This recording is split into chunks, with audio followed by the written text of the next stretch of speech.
Assalamualaikum warahmatullahi wabarakatuh. Hamdan wa syukranillah amma ba'du. Allahumma shalli ala sayyidina Muhammadin al-fatih lima ughliqa wal khatim lima sabaqa nasiril haqqi bil haqqi wal hadi ila siratikal mustaqim wa ala alihi wa miqdaril azim.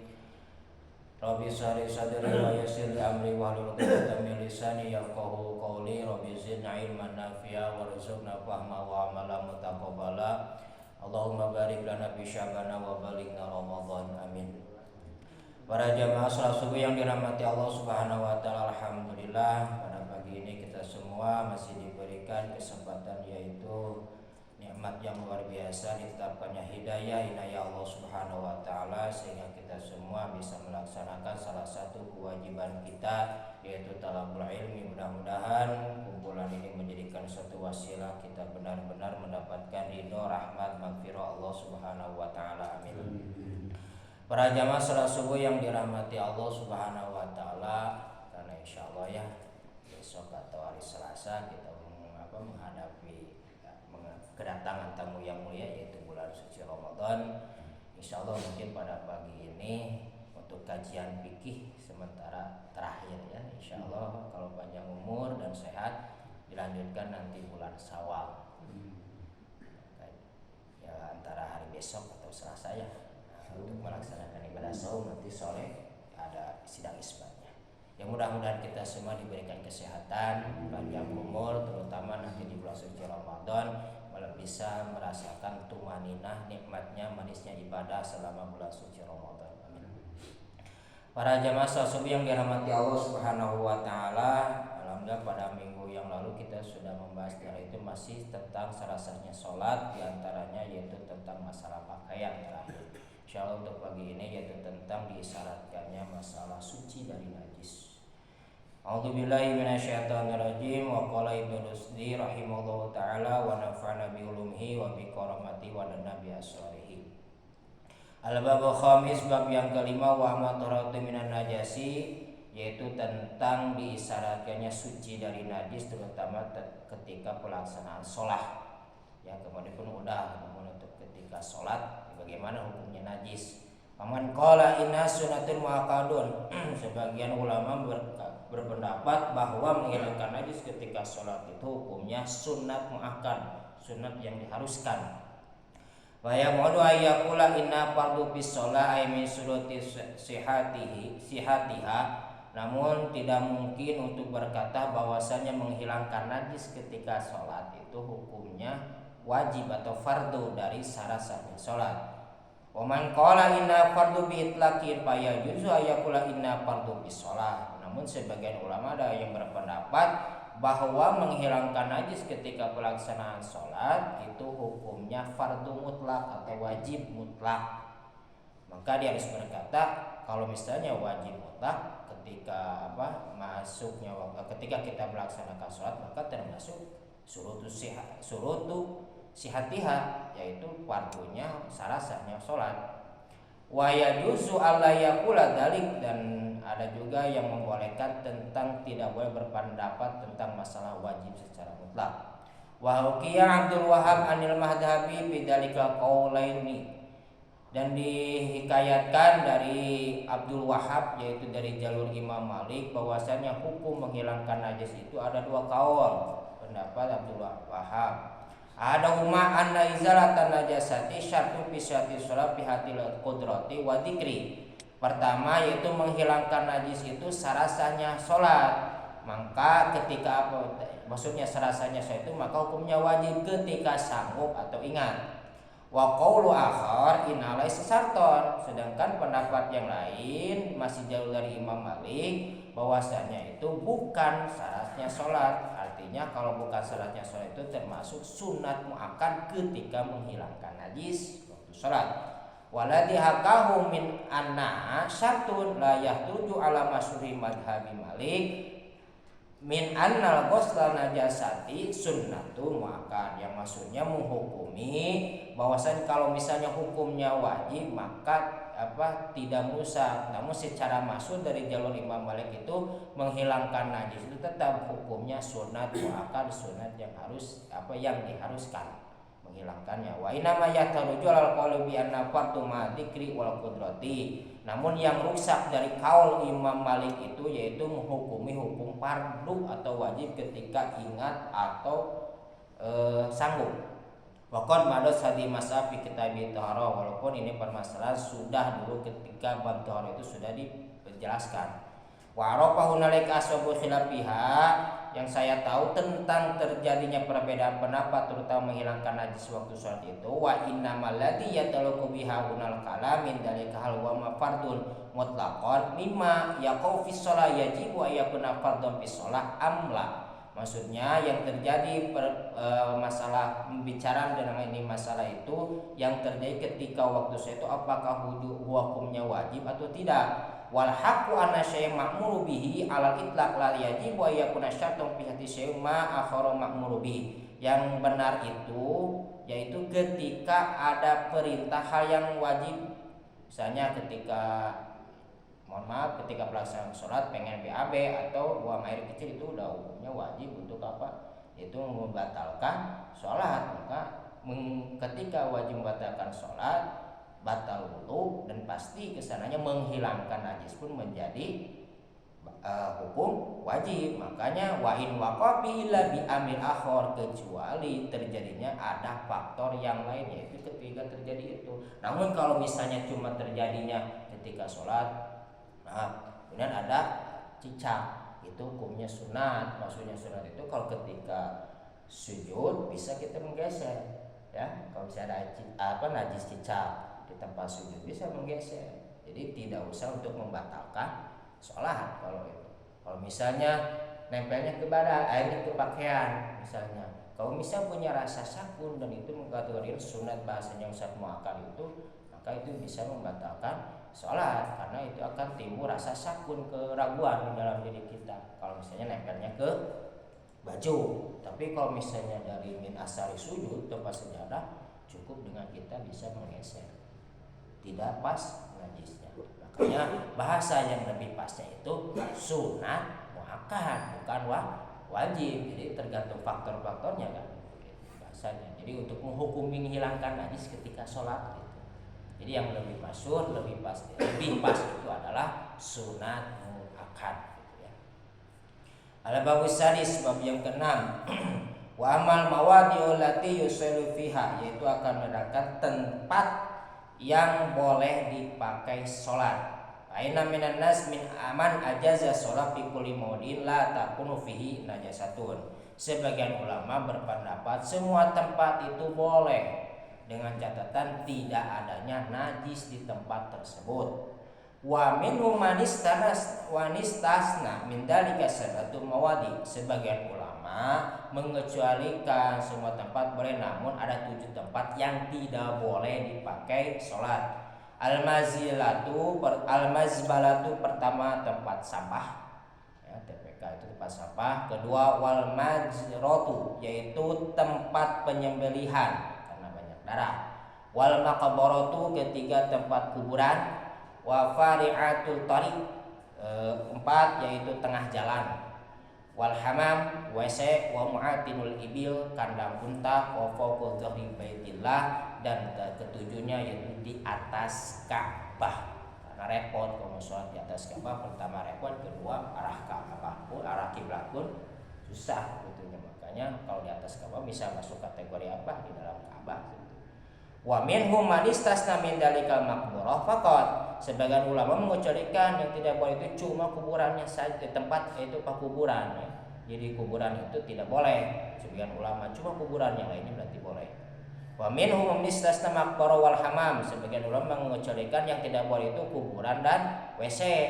Berarti yang lainnya boleh. Wa minhum man karaha shalah fi hadil mawadi munhiya anha wa lam yaqtulha wa huwa haduma rubiya an malik. Sebagian ulama memakruhkan kepada tempat-tempat yang disebutkan tadi, namun tidak membatalkan sholat. Itu dari salah satu jalur Imam Malik. Jadi boleh, namun hukumnya makruh, tidak membatalkan sholat ya, selama min asal sujud tempat yang lainnya tidak najis, misalnya seperti di kandang unta atau di tempat sampah. Seandainya ada lokasi sedikit untuk sholat, ya bisa saja untuk melaksanakan syariat catatan pakaian tempat yang lainnya tidak najis. Itu yang membolehkannya dari jalur Imam Malik. Tapi selama ada tempat yang lain yang lebih pas, musola atau apa, walaupun dekat tempat sampah ada musola ya musola. Wa qadrubi anhu al-jawaz, dan sebagian orang meriwayatkan dari Imam Malik itu al-jawaz, yaitu boleh. Wa hidi riwayat Ibnu Qasim, di antaranya riwayat dari Ibnu Qasim. Wa sabuh fi talim itu aidu dawaril hadis fi hadal bab, terjadinya perbedaan pendapat itu karena ada dohirnya hadis di ada masalah ini bab. Wa dalika anahuna hadisain muttafaqun ala sihhatiha wa hadisain mukhtalifun fihima. Pertama, ada dua hadis yang disepakati oleh para ulama secara sahihnya. Kedua, ada dua hadis yang diperdebatkan. Fa'amal mutafiqu alaihi wa faqala wassalam utiyat khamsan lam yutahunna ahadun qabli wa dzukira fiha wa ju'ilat li ardu masjidan wa tahuran fa inama adrokat itu. Pertama, hadis yang disepakati itu diantaranya hadis berdasarkan sabda Rasulullah SAW bahwasanya saya sudah dikasih 5 perkara yang tidak diberikan, yaitu salah satu pun sebelum saya, yaitu para nabi. Yang disebutkan di sini yaitu diantaranya diberikan kepadaku itu adalah tanah bisa dijadikan masjid, dan tanah itu bisa menjadi suci, diantaranya dipakai tahuro. Nama adroktani as-salatu sholat itu, maka dimanapun saya tempat atas tanahnya menemukan dan waktu datang sholat, maka saya laksanakan sholat pun di sana. Itu tentang hadis yang sahihnya sepakat. Jadi yang 7 tempat pun itu bisa masuk kalau memenuhi dalam hadis tersebut, gitu ya, selama tidak ada najis. Namun yang masih perdebatan itu di atas Ka'bah. Yang kan ulama yang kemarin sudah dibahas tidak boleh, karena arah kiblat pun tidak pusing gitu, tidak kemana arah Ka'bahnya. Wa qulu alaihi salatu wassalam ij'alu min sholatikum fi buyutikum wa la tattakhidhu hudu wa qubura. Kedua hadis yang disepakati itu sabda Rasulullah SAW itu, jadikanlah sholat kalian itu di rumah-rumah kalian, dan tidak boleh rumah-rumah itu dijadikan kubur, artinya tidak boleh sepi, harus ada amalia kebajikan. Sebagian kaum mengatakan hadis ini lebih diintensikan terutama untuk masalah sholat sunat, gitu ya, sholat sunat itu untuk dilaksanakan di rumah, tapi sholat berjamaah itu tetap terutama untuk kaum laki-laki itu, yaitu di masjid sholat wajib ya, melaksanakan berjamaah di masjid untuk sholat wajib. Jadi maksudnya sholat di sini yaitu sholat sunat kalau di rumah. Dan maksudnya dalam hadis ini yang kedua yaitu tentang tujuan masalah tempatnya bebas. Wa mal ghairu muttafaq alaihi mafahudum maruya. Kedua hadis yang dipertentangkan yaitu diperdebatkan itu an-nabi sallallahu alaihi wasallam na'an sholiyah bi sabati mawatin. Yaitu pertama hadis Rasulullah SAW pernah bersabda tentang melarang sholat di 7 tempat, yaitu bil mazbalati, pertama yaitu tadi tempat sampah, wal mazrati kedua tempat penyembelihan, wal maqbarati ketiga tempat yaitu kuburan, wa qur'atut thariq keempat yaitu tengah jalan, wa fil hamam WC, wa fi matil ibil kandang unta, wa qadril baitila terakhir yaitu di atas Baitullah. Kharaja at-Tirmidzi yang mengeluarkan hadis tersebut yaitu Imam at-Tirmidzi. Wasani maruwiya anu kedua hadis yang diperdebatkan itu sabda Rasulullah SAW annahu qala alaihi wasallam sallu fi marabid dal ghanam wala tusallu fi a'tanil ibil. Laksanakanlah sholat kalian di kandang kambing, tapi tidak boleh melaksanakan sholat di kandang unta.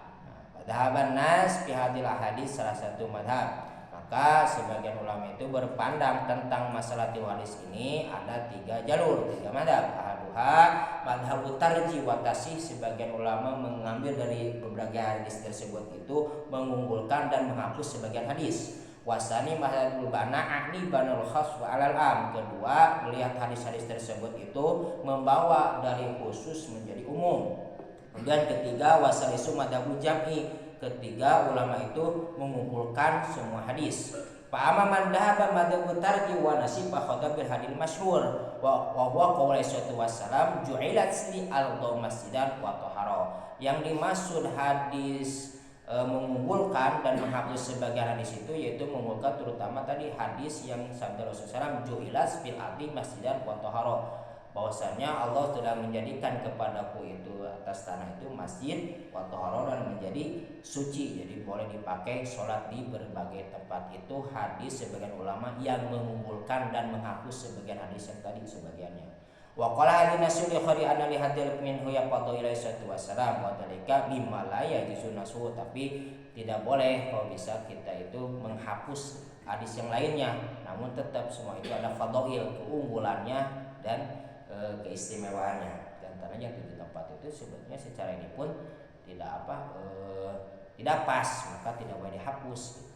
7 tempat tadi. Wa amma man dhahaba madhabul banil khas alal am, sebagian ulama yang tadi mengambil membawa antara us kepada umum itu faqala hadisul ibaha am, yaitu tentang membolehkannya hadis yang umum, hadisun nahi khas, dan hadis yang pelarangan secara khusus itu yang 7 tempat tadi. Wa yajibu ya banil khas alal am paman haulai man istasna sabatu mawadi wa minhum man istasna hamam wal maqbarah, maksudnya yang membawa khusus kepada umum itu dikecualikan kecuali masalah WC dan kuburan. Jadi tadi ada berpendapat tadi ya, pengecualian cuma 2 tempat tadi, makanya disebut hadisnya namanya al-khos alal am, banaul khos alal am, membawa yang khusus kepada yang umum.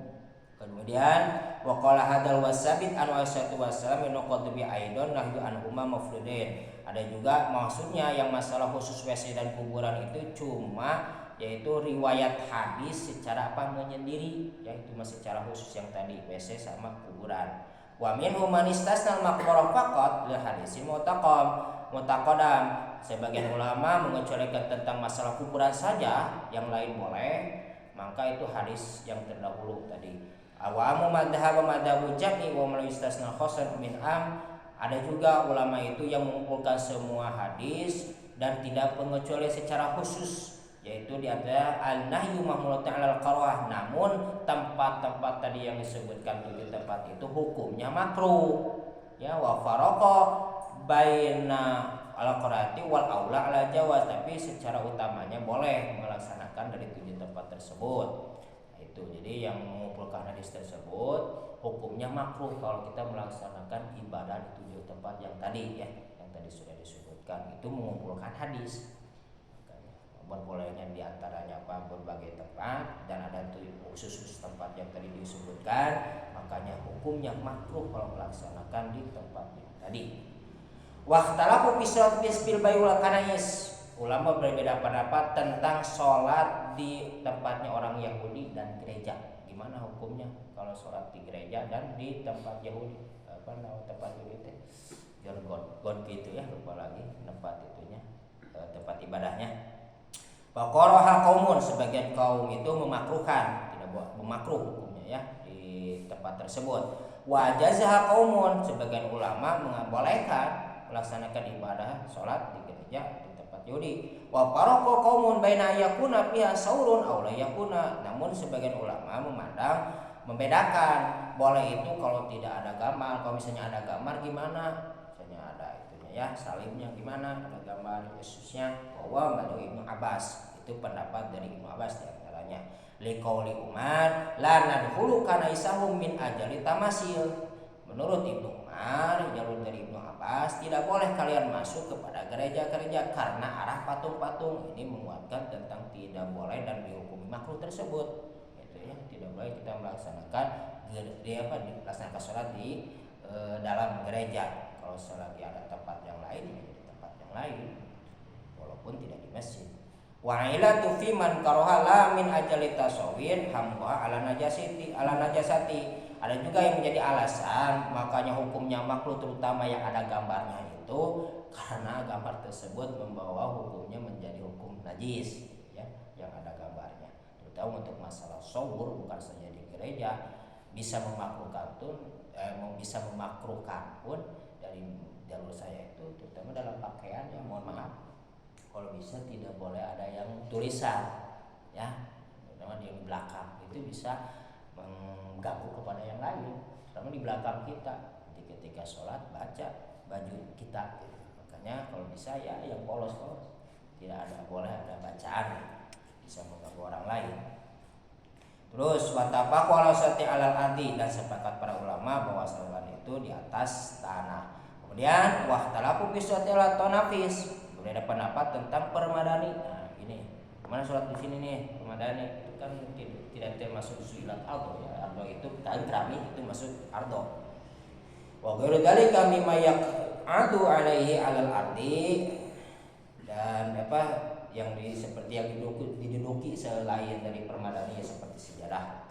Kemudian wal jumhur ala ibadati sujud alal hasil wa ma yasbu mimma tanbiul ardi. Jumhur ulama itu yaitu bahasanya boleh melaksanakan di atas permadani karena dikategorikan sama dengan apa tumbuhnya, yaitu di atas tanah. Jadi boleh, kebanyakan ulama wal karahiyatu ba'da dalika, dan sebagian ulama memahruhkan wa madhu Malik bin Anas. Kalau pandangan dari Imam Malik bin Anas bukan, itu hukumnya makruh.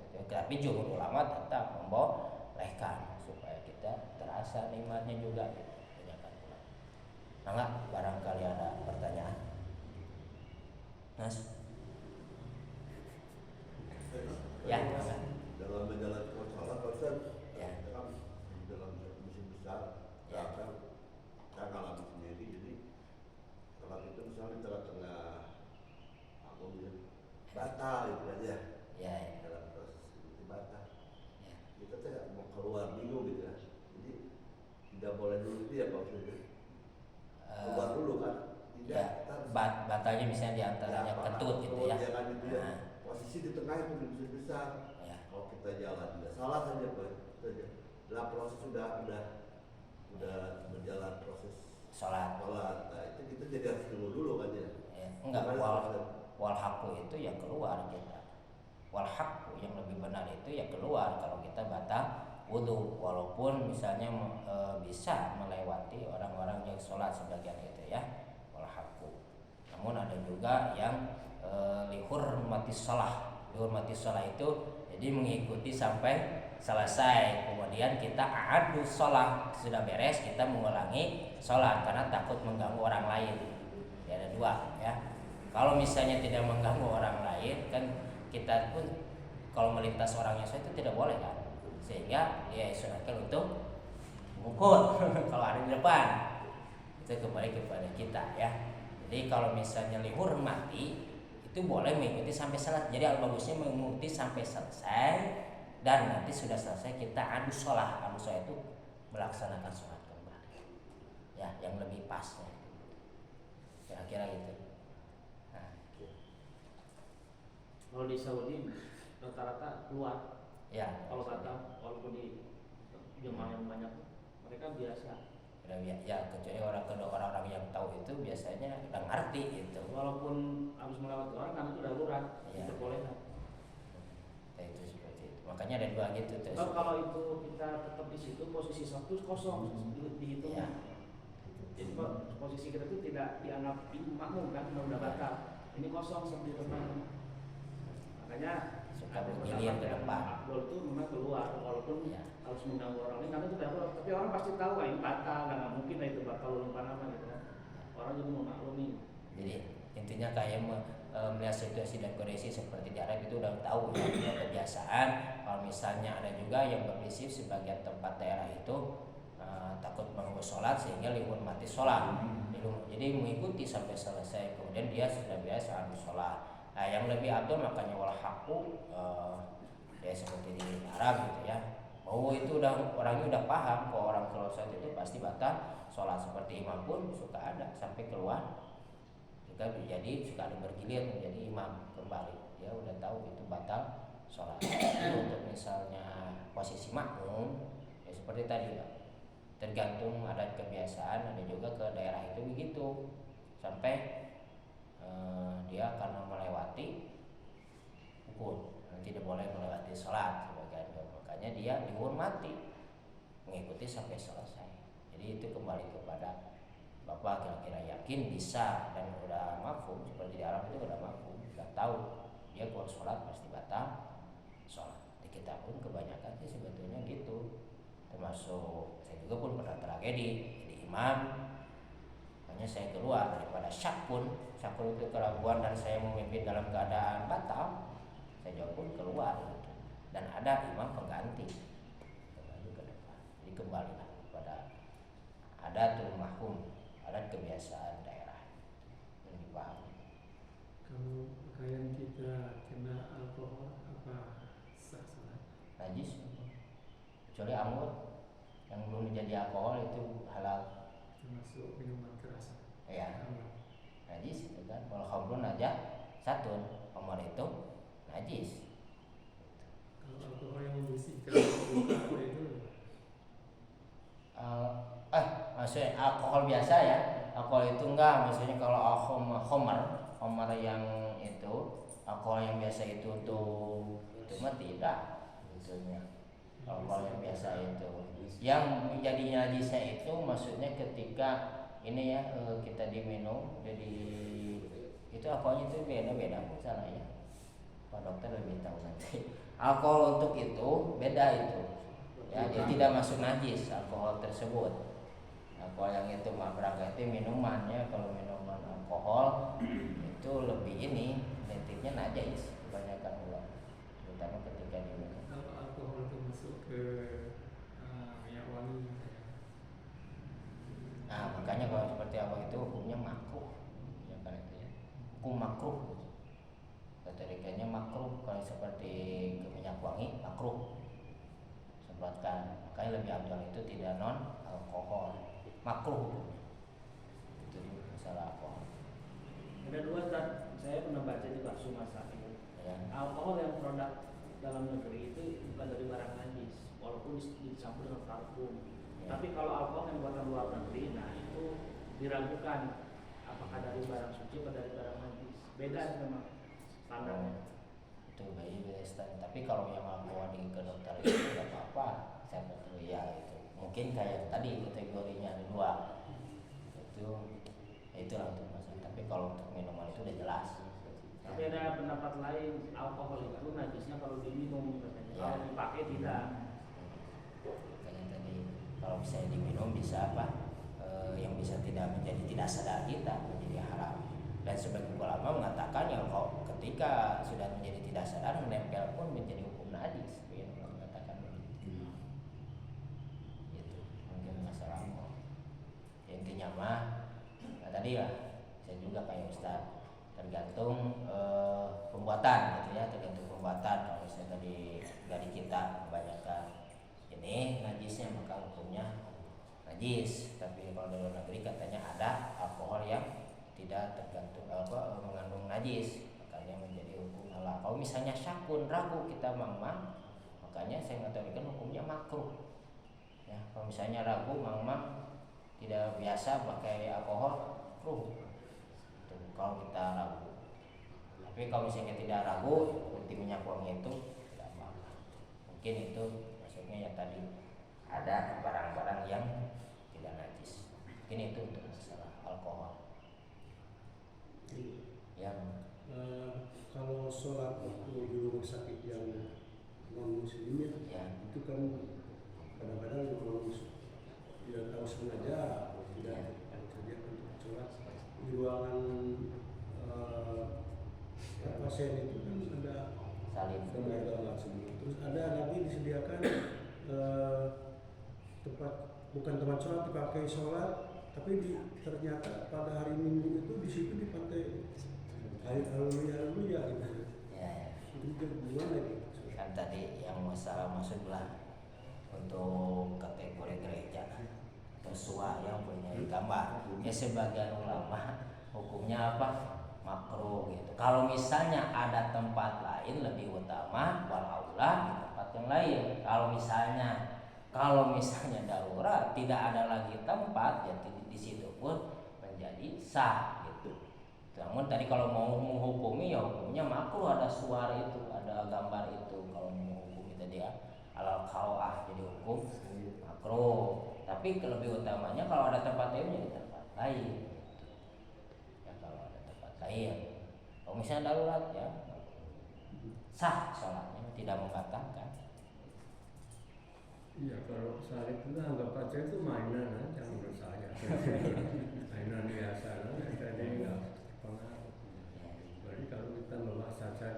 tempatnya yang untuk alumni pasang saja dan kita baca di situ. Ya. Yang ada hadisnya mah menghadap kuburan yang nggak boleh. Kalau menghadap salib mah anggap aja mainan. Nggak usah pusing-pusing. Tapi untuk masalah yang tadi, untuk masalah baju gitu, kalau bisa supaya kita tidak mengganggu orang lain, tidak ada yang tulisannya terutama di belakang, itu bisa mengganggu orang lain untuk kehusuan gitu. Kalau ada baju lain, kalau tidak ada lagi baju, itu udah dibahas masalah baju ya mas. Kalau nggak ada lagi mah nggak apa-apa, pakai baju penting luar dari tidak najis, tidak ketinggalan najis. Saya darurat banget punya satu bajunya, jadi halal nggak apa-apa. Darurat banget tidak punya lagi baju, bisa.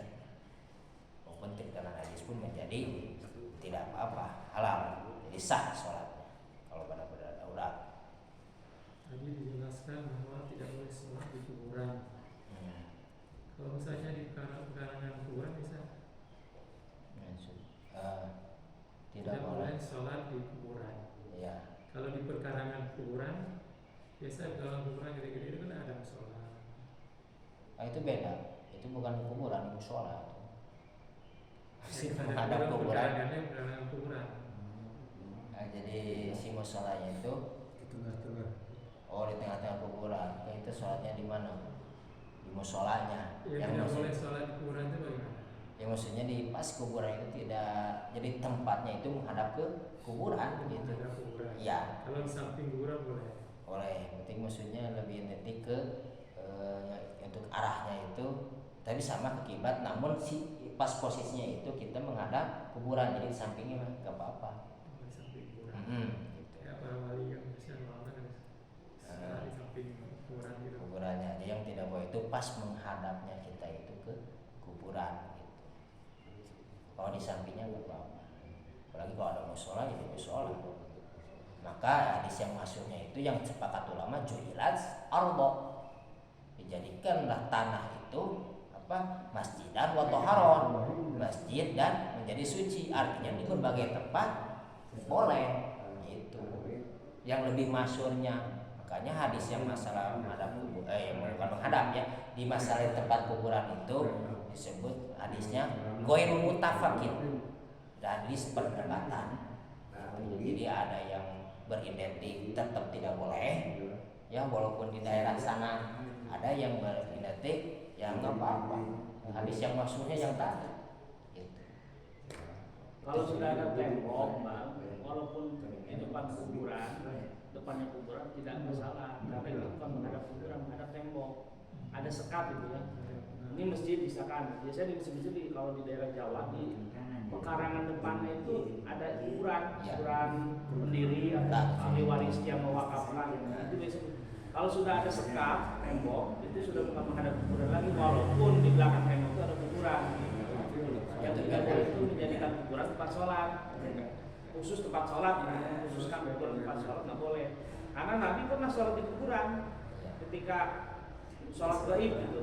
Ketika ada seorang yang suka bertugas masjid meninggal dan dikasih tahu, Nabi datang ke kuburannya, sholat di situ. Tapi tidak mengkhususkan ini tempat sholat, artinya hanya sebagai sholat mayit saja, sholat gaib. Yang nggak boleh itu sholat 5 waktu di kuburan, menjadikan kuburan tempat sholat, itu yang nggak boleh. Apalagi di tengah jalan, mas. Gimana kalau Idul Fitri seperti itu, beda lagi. Idul Fitri pindah ke tengah jalan itu ya, itu karena sesuai darurat, masjidnya tidak mencukupi, maka boleh ke jalan-jalan. Suka ada sekarang untuk pelaksanaan Idul Fitri. Biasa. Itu untuk masalah jalan. Tapi kalau sengaja ya sholat 5 waktu di tengah jalan itu ditubruk orang. Itu mobil ya, bukan ditubruk orang, ditubruk mobil. Nah itu mungkin mas. Ya cukup kata alhamdulillah. Mudah-mudahan kajian sudah kaji, kita mendapat ilmu yang bermanfaat, terutama kita bisa mengamalkannya. Dan insya Allah untuk menghadapi bulan Ramadan kita dimudahkan sekali diberi kesehatan, panjang umur, terutama tumaninah dalam pelaksanaan amalnya selama bulan Ramadan. Yang kedua mungkin saya istibro ya, mohon maaf barangkali selama mengajar ada kata-kata yang kurang berkenan di hati para jamaah.